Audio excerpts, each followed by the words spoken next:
Welcome to this session, and in this session, let's discuss the 2025 ASCO guideline on genomic testing for metastatic prostate cancer.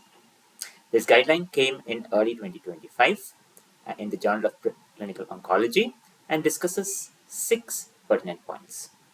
The guideline recommends all patients in the setting of metastatic prostate cancer should get germline testing on NGS, and patients who are considered for biomarker-directed therapies should get a somatic testing on NGS. The guideline extends the somatic testing paradigm to include sequential somatic testing, especially in settings where there is a change in the treatment plan or a meaningful change in the patient status, and also in cases where the earlier testing was uninformative or negative.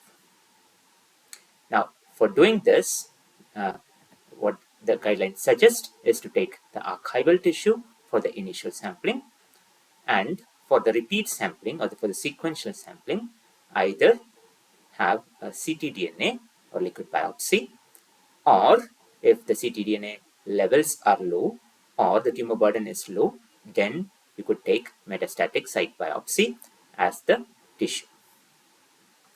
The guideline also goes a bit further to suggest that patients with BRCA1 and BRCA2 positives could be candidates for PARP inhibitors, either as monotherapy or as a combination therapy with androgen receptor pathway inhibitors or platinum-based agents. The guideline concludes saying that treatment recommendations should not be based on prognostic-only biomarkers. While the prognostic-only biomarkers could be considered for taking up or guiding patients for inclusion in clinical trials, germline testing, when they become positive, they could benefit from genetic counseling of the patient as well as the family member for risk assessment. Thank you very much for your patient listening.